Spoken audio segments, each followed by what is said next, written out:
All right, so before we go over the last examples in this lecture, let's summarize what we just accomplished. Again, the proofs that I just provided, it's just for your understanding what's behind these formulas. In practice, when you actually do the problems, just go straight ahead and apply the formula. So this is what you have in the formula sheet. Again, it's better to just use that because it's much nicer, and you're going to use that during the exams as well. But to summarize, we provided a method of solving the second order linear ODE with constant coefficients and homogeneous, right? So it's 0 on the right hand side. Your starting point is solving the characteristic equation. So setting up the characteristic equation, which is essentially a quadratic equation using the coefficients in the ODE itself. You solve that either by factoring, if it's easy to factor, or of course the quadratic formula, and then you are going to be in one of these three cases. Distinct real roots, the solution will look like that. Complex roots, make sure you write the complex roots in that form. Your solution will be written like this in terms of real part, imaginary part. And the double real root, in which case the solution looks in this format. So it's just a matter of picking the right case. You want to go slow and make sure you pick the right case though, because sometimes it can be misleading, and I want you to take the time to actually write down these three examples, because these are typical examples where if you don't pay attention, the nature of the roots may be wrong if you don't solve the characteristic equation correctly. So notice this one doesn't have any y prime. That's not a problem. It means that b is 0.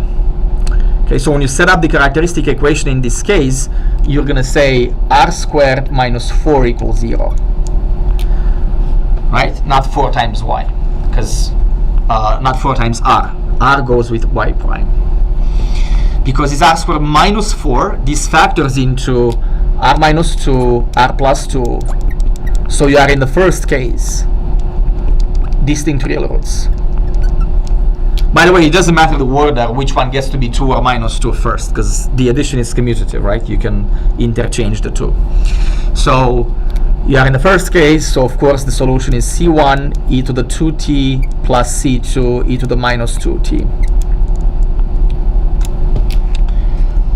On the other hand, just by changing the sign, this one has complex roots now. So look carefully. The characteristic equation in this second case will be r squared plus 4 equals 0. That doesn't factor. Okay, make sure you don't make these common algebra mistakes. That's not r plus 2 times r plus 2. It doesn't factor. You can use the quadratic formula, but you can also move 4 over and then you say, okay, r is plus minus square root of minus 4, which is plus minus 2i. So you are in the complex case with the particular remark that alpha is 0, right? The real part is 0, the imaginary part happens to be 2.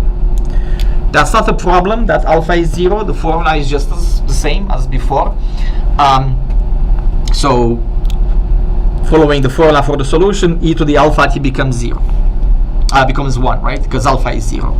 So e to the 0t cos c1 cosine of 2t plus c2 sine of 2t. And of course, because e to the 0 is 1, you can just write the solution as c1 cosine of 2t plus c2 sine of 2t.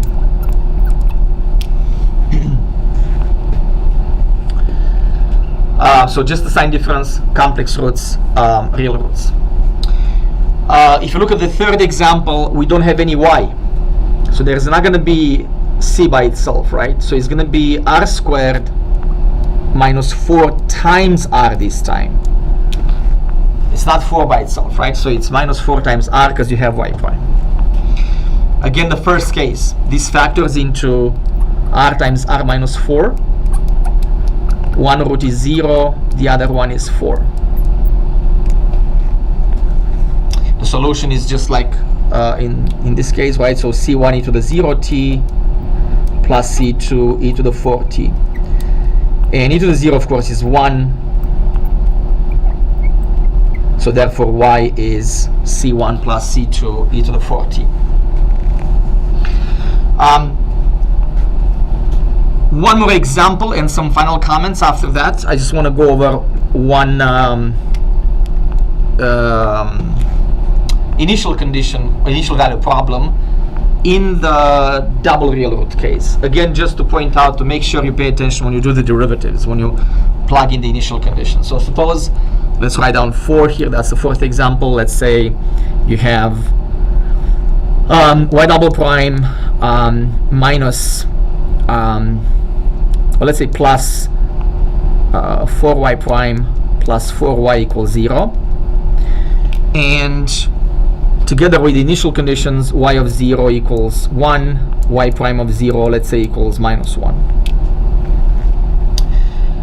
I don't know if we have nice numbers with those, but you'll see it's not actually difficult to compute the constants. The characteristic equation is r squared plus 4r plus 4 equals 0. And this factors nicely into r plus 2 squared equals 0. So therefore we have the case of a double real root, r equals 2. So you are in the third case, and that means y is c1 e to the 2t plus c2 t to the 2t. So again, if you don't have an initial condition, this is where you stop, the general solution. If you do have an initial condition like here, obviously we have to find c1 and c2. So again, I need to compute the derivative first before I plug in 0 for t. And again, I need to use the product rule for the second part. So y prime will be 2 c1 e to the 2t. Product rule c2 1 times e to the 2t plus c2 times t times 2 e to the 2t. So be patient here and do the derivative correctly before you rush to plug in the actual point. It's going to be easier because this extra t will just cancel that term once you plug in 0 for it. So try to do this in your mind at this point. So what is y of 0? Right? Y of 0 is c1 e to the 0. That's just c1. And this one goes away completely. Right? 0 times anything is 0. So y of 0 will be just c1. And this should be equal to 1. On the second, on the derivative y prime of 0, it's 2c1 times 1 plus c2 times 1, and this again goes away, right? Because 0 times anything is 0. So the second equation is 2c1 plus c2, and I said this is equal to minus 1. So c1 is already determined from the first equation. c1 equals 1. Plug it into the second equation and find c2.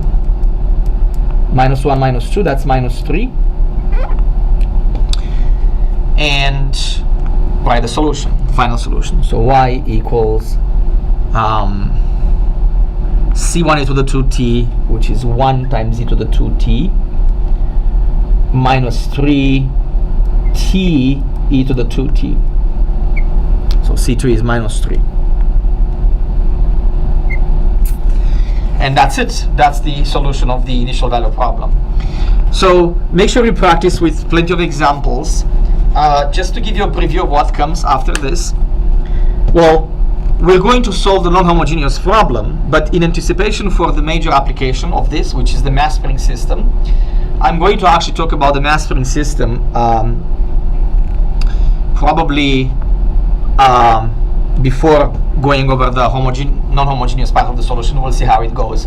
But anyway, we're going to have to figure out how to solve the non-homogeneous part of the problem, and then we're going to have some interesting applications related to the mass spring system. So the mass spring system motion is a model of a physical system that is expressed by a second order differential equation like this one. So more on that, of course, later on. Thank you for your attention.